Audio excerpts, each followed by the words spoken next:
వడ్డీ డబ్బులు ఎప్పుడు ఇస్తావురా? ఏంది ఇది ఆస్తి పేపర్లా? చదవండి. మనీ అనే నేను గిరి అనే వ్యక్తి దగ్గర 10 లక్షలు అప్పుగా తెచ్చుకున్నాను.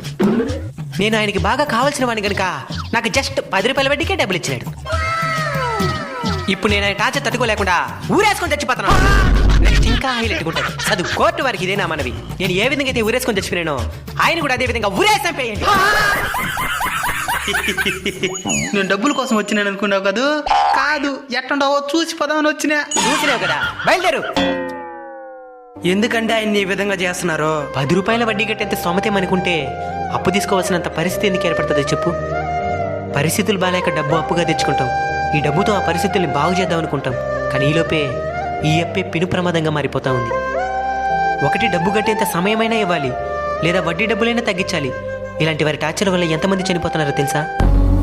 మనిషికి ఆశ ఉండాలి కానీ అత్యాశ ఉండకూడదు.